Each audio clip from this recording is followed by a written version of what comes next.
नमस्कार दोस्तों, स्वागत है आपका हमारे YouTube चैनल पे। आज हम जिस मूवी के बारे में डिस्कस करेंगे उसका नाम है माँ मेरे, जिसका इंग्लिश में अनुवाद है माय मदर। इस मूवी की कहानी एक माँ और बेटे के अजीब से रिश्ते के बारे में है, जहाँ पे बेटा अपने छोटे चेतन से अपने माँ के कुएं को पानी पानी कर देता है। तो चलें स्टार्ट करते हैं। मूवी की स्टार्टिंग में रात के अंधेरे में एक औरत अपने गाड़ी से निकल के घर के अंदर जाती है। उस औरत का नाम हेलन है। घर में हेलन का पति उसका इंतजार कर रहा होता है। हेलन घर पहुंचती है, वहां उसे उसका पति मिलता है। वो दोनों प्यार भरी बातें करते हैं और एक दूसरे के साथ पलंग तोड़ रात गुजारते हैं। हेलन के पति का एक बेटा भी है जिसका नाम पियर होता है। वो अब्रॉड पढ़ता है और पढ़ाई खत्म करके वापस घर आने वाला था, इसलिए हेलन का पति उसे लेने के लिए जाता है। पियर का डैड उसे बहुत प्यार करता था पर कभी देखता नहीं था। वहीं दूसरी तरफ पियर अपने डैड को बिल्कुल भी नहीं पसंद करता था। अब पियर और उसके डैड घर पहुंच जाते हैं, जहां पे वो उनकी बहुत पुरानी सर्वेंट मार्क से मिलता है, जो उसे मिलके बहुत खुश होती है। मार्क पियर को बिल्कुल अपने बेटे जैसा ट्रीट करती थी। पियर अपने माँ के बारे में पूछता है, तब उसे पता चलता है कि वो सेकंड फ्लोर पे है। उसे वहाँ स्विमिंग पूल दिखता है और वो अपने कपड़े उतार के पूल में कूद जाता है। थोड़ी देर के बाद वहाँ पे उसकी माँ हेलन आ जाती है। वो पियर से पूछती है कि उसे मेरी याद नहीं आई क्या, क्योंकि वो एक बार भी अपनी माँ से मिलने नहीं आया। उसी दिन शाम के वक्त पियर के मॉम और डैड किसी काम से बाहर जाते हैं और पियर को भी साथ चलने के लिए कहते हैं, पर पियर उनके साथ जाने से मना कर देता है क्योंकि उसे उसके डैड बिल्कुल भी नहीं पसंद। थोड़े टाइम के बाद पियर को पता चलता है कि उसकी माँ बेहोश हो गई है। पियर का डैड कहता है कि हेलन की बेहोशी की वजह थकावट हो सकती है, पर पियर को अपने डैड की बातों पर विश्वास नहीं होता है और उसको लगता है कि उसके डैड ने ही ये सब किया है। अब अगले दिन हेलन के पति को काम के सिलसिले में कुछ दिनों के लिए बाहर जाना पड़ता है। ये बात हेलन पियर को बताती है। पियर ये सुन के कहता है कि उसे डैड के बारे में जानने में कोई भी दिलचस्पी नहीं है। ऐसे ही कुछ दिन बीत जाते हैं और पियर को घर में अकेला महसूस होता है। पियर को घर में बैठे बैठे घुटन होने लगती है। उसे कहीं बाहर जाने का मन करता है और वो अपनी माँ हेलन से कहीं बाहर घूमने चलने के लिए कहता है। हेलन उसे बाहर जाने के लिए मना करती है। पियर बाहर जाने की जिद पकड़ लेता है और शाम के वक्त सूट पहन के तैयार हो जाता है। तैयार होने के बाद वो पूरे घर में अपनी माँ को ढूंढता है, पर वो उसे कहीं नहीं दिखती। थोड़ी देर बाद हेलन नशे की हालत में दिखती है और वो उसी हालत में स्विमिंग करने लगती है। वहीं पे थोड़ी देर के बाद पियर वहां आ जाता है। अगले दिन सुबह हेलन को पता चलता है कि उसके पति की एक्सीडेंट होने की वजह से मौत हो चुकी है।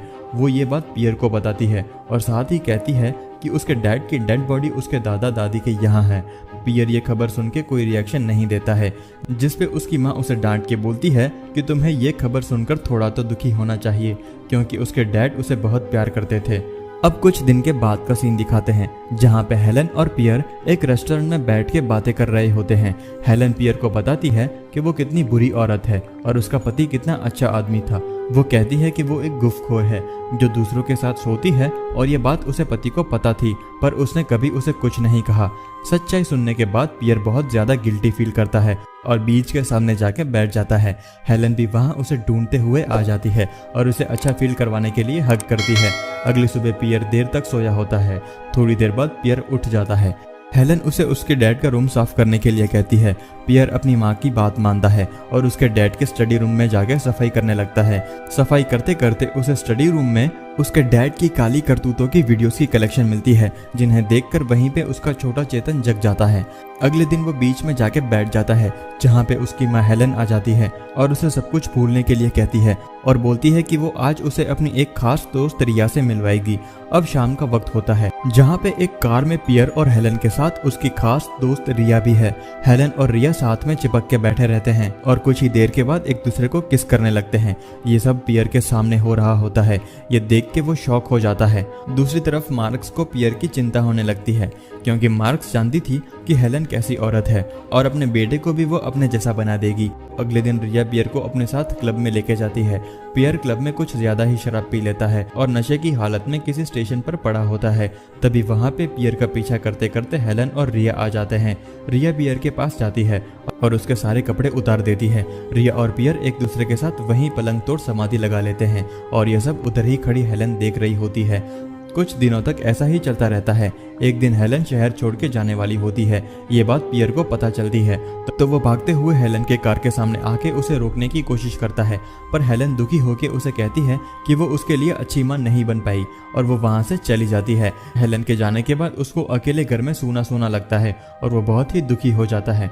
कुछ दिनों बाद उसके घर पे हैंसी आ जाती है और पियर को कहती है कि वो आज से उसका ख्याल रखेगी। अब दिन गुजरने लगते हैं और पियर और हैंसी एक दूसरे के काफी नजदीक आ जाते हैं। पियर और हैंसी एक दूसरे से प्यार करने लगते हैं। पियर अपनी माँ हेलन के लिए एक लेटर लिखता है जिसमें वो उसको सब कुछ बताता है और कहता है कि वो हैंसी से प्यार करता है और ये भी जानता है कि हैंसी एक बुरी लड़की है। पर तब तक हैंसी पियर के हाथों से वो लेटर छीन के पढ़ लेती है और गुस्सा हो जाती है। वो पियर को सच्चाई बताती है कि हेलन ने ही हैंसी को ये सब करने के लिए फोर्स किया था। ये सब बातें सुन के पियर कुछ नहीं कहता, बस हैंसी को किस कर देता है। अब कुछ दिनों के बाद हैंसी और पियर रात के वक्त किसी रेस्टोरेंट में होते हैं जहां उन्हें रिया और हेलन दिखते हैं। हेलन पियर से माँ की तरह नहीं बल्कि एक प्रेमी की तरह बात करती है। ये देख के हैंसी को हेलन से थोड़ी जलन होने लगती है।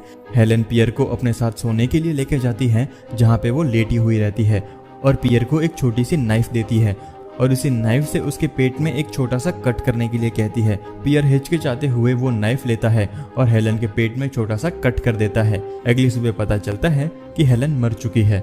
ये सुन के वो शॉक हो जाता है और हेलन की डेड बॉडी को देख के छोटे चेतन को बड़ा करने लगता है और कहता है कि वो इतने जल्दी उसे छोड़ के नहीं जा सकती और यहाँ पे वो अपना आपा खोने लगता है और यहीं पे मूवी एंड हो जाती है। तो दोस्तों, ये मूवी आपको थोड़ी कंफ्यूजिंग लग सकती है। आपको यह स्टोरी कैसी लगी कमेंट्स में बताना न भूलें। तो मिलते हैं हमारे अगली वीडियो में, तब तक के लिए अपना ख्याल रखें।